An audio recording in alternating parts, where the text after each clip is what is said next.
Jail overcrowding, a topic surprisingly top of mind in many communities in North Carolina. Tarrah, you hear a lot about this topic.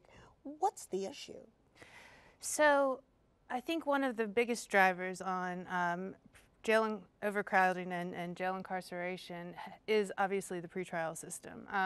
One thing of note that we've come across lately in sort of analyzing this issue is that rural counties are dramatically increasing the number of people they're incarcerating, while some of the more urban districts are sort of stepping back and being a bit more thoughtful about who they put in jail. So there's a project actually at Vera that we've been working with called In Your Backyard, because it's really looking to highlight to people that these are your neighbors. This isn't some huge number that we see about prison incarceration. We're talking about members of your community that are overwhelmingly being thrown into jail. So let's back up for a second. Why are we seeing increases in the number of people in jail before they have been convicted of a crime? So the pretrial issue is one that has been really cropping up on both the right and the left in terms of folks paying a lot more attention to it. There's a lot of questions as to what the issues are, how we fix them. I think that there's just, there's some questions as to whether or not it's sort of like the goldfish fits the bowl. Like, if we build more jails, we need to fill them. And so, and we're ever incarcerating. Everything, like, the response to everything is to make a new law, make something more illegal than it was. And so there's just so many different things that people are getting trapped in that they're ending up. So I want to go back to this really interesting point you made about rural communities seeming to see increased levels of incarceration. What gives there? It's kind of a shocking figure, and I think it's a lot in large part because people aren't, that so much of our criminal justice reform system people don't pay attention to unless they're wrapped into it, and that's really the importance of the study by Vera. And a lot of the folks on the ground in North Carolina who are looking at this issue are deeply concerned because we don't have a very clear way in which we monitor data of who's in jail, how long, why, if they're on bail. So how can we possibly, respond to the issues when we don't have clear evidence? So let's talk about that a bit. All of these anecdotes about increased numbers, and certainly we're hearing from stakeholders, whether those be sheriffs or county commissioners, that they sense this happening in their respective communities. But your point is that we don't really have good numbers to help us understand the scope of the problem or the scope of the increase. Absolutely. What can we do about that? Well, I think, legislatively, Florida recently passed a comprehensive data collection bill. Theirs is a bit broader than I think we would be looking at in North Carolina. The prison population, there's a decent mechanism for keeping track of who's in prison and the statistics there. We actually just learned that date of birth isn't a required factor for jail records. So it's actually kind of laughable. When I've talked to legislators and other individuals about the issue, they're skeptical that it's right that some of these records in various counties are just kept in hard copies, just pencil and paper. It's 2019, how can that be possible? But because there's no statutory requirement for how it's all kept, it's just dependent on the district.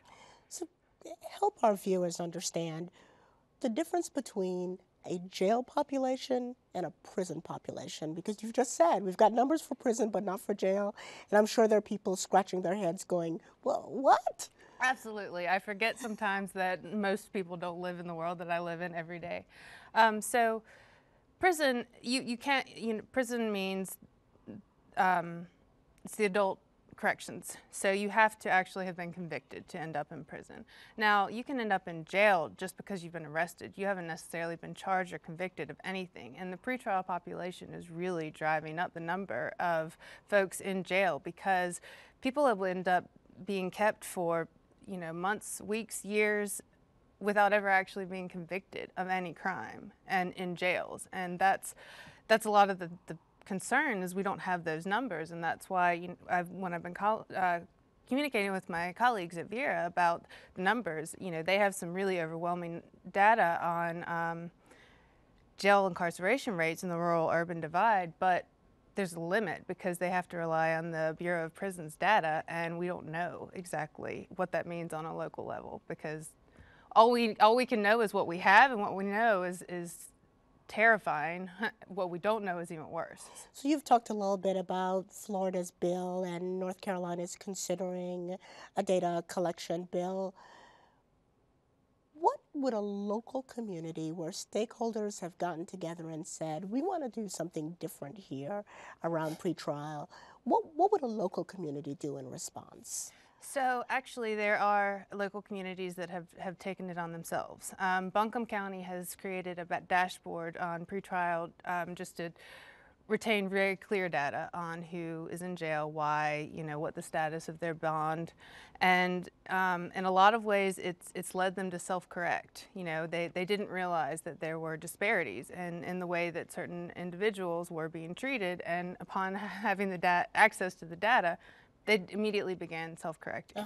And then Professor Jesse Smith is doing a project in western North Carolina and Haywood and Swain counties to sort of create both a better collection of the data, but then also encourage local law enforcement to consider things like citations versus actual arrest when appropriate, so that a person doesn't have to end up in the jail population if the infraction isn't warranted. And so the citations instead of arrest is western North Carolina's Haywood and Swain counties self-correction.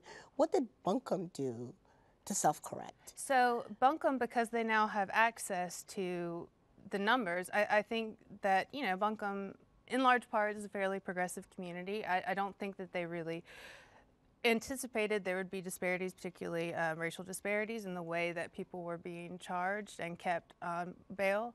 And upon keeping better data and having access to the numbers, they've seen that it in fact is the case. And so it's informing better decision making, more equal application of justice. And so I think that's, so much of what we do with my organization is rely on data to inform policy. So you've talked about Buncombe as being a progressive community, and you're with an organization, Conservatives for Criminal Justice. What is it about this issue of pretrial reform that makes it so amenable to support across the political spectrum? So I think a lot of the interest from the right has come in the last year, and the Pretrial Institute and Koch Industries put together a national survey and then a state survey, just trying to gauge how much people even know about pretrial, how any of this works.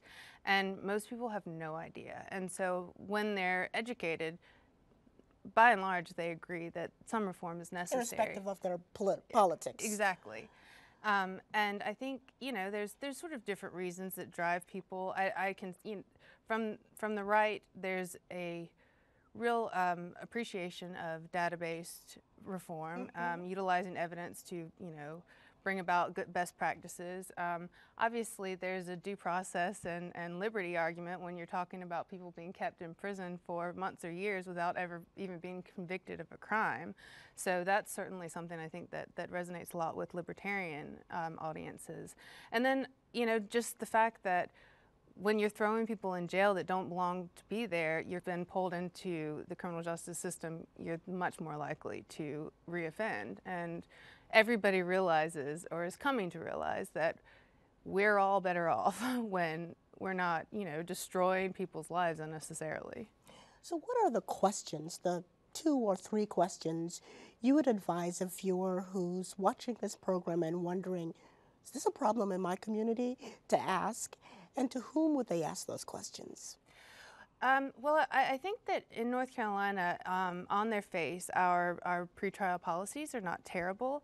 It's a lot based on the judicial decisions. They have room to veer from these decisions, and they can. And our viewers just really should take take this on as something that matters, because as Vera's project refers, this is in our backyard. These are our brothers, our sisters, our aunts, uncles, that are getting thrown into jail for things that they may not even belong there for. And so, who would they go to begin to take this on? well, I think, I mean, you can call your local district attorney, write an editorial to the paper, just get this out in public discourse, because it's not. I mean, like we were joking a moment ago, we are also in such a wonky silo. It feels like everybody knows all of these things, but the average person doesn't even know what we're talking about. And they're horrified to know that you can be held in jail for, extended lengths of time without ever even being convicted. And one of the worst things I think that happens when that happens is that you see the rates of pleas go dramatically up because people just want to get out of jail. And so without even access to counsel, they're pleading to something just to get home to their families. This is a big and complicated issue. When you look down the road 5 years from now, what do you want to see look different? I would really like for us to have comprehensive data so that we really are better able to know what we're even looking at, to know what the problem is. I do think that in collecting the data, we will self-correct to a certain extent. I think that, anytime there's more scrutiny and an awareness of what the reality is. Sort of the transparency of it all. Right, exactly. Accountability tends to be a really powerful force. So I'd really love to see that. I think that, there's question among like the risk assessment and the needs assessment, because you don't want to end up creating kind of the same problems in the way that we release individuals before trial. So you need to back up for a second. The risk assessment and the needs assessment, what in the world? Yeah. So right now we utilize cash bail primarily. So you're released if you can pay X amount of your bond, and that can be really problematic for people from low means that don't have the money to get out. So as all of the people involved are trying to figure out the best way to offer alternatives so that low risk people who just can't afford to pay aren't kept at length just because of their ability to pay. And the risk assessment, needs assessment utilizes things like, do they have housing in town? Do they have a job? Do they have family structure? And so you just want to make sure that in utilizing those same questions, you're not impacting disparately the same population as cash bail tends to. You. Yes, yes. Thank you. Appreciate that. All right, you were telling me 5 years from now. What else? 5 years from now, I mean, New York has rolled out a program wherein people can give their cell phone number to the courts, and they're getting text reminders of court dates.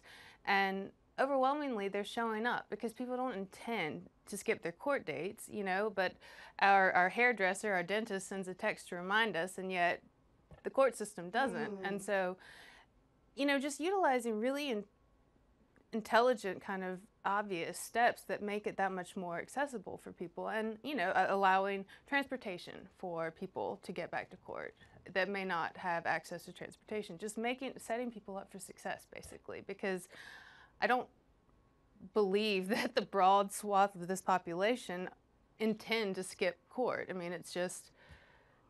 So the key then is to really focus in on those people who are a flight risk, I hear you saying, and ensure that we have measures in place to have them in court, and for people who are not a flight risk to find alternatives from jail. Is that? Absolutely. And I think in terms of, the broad community, as much as we can prevent nonviolent folks from spending a lengthy time in prison or incarcerated, everyone's better off.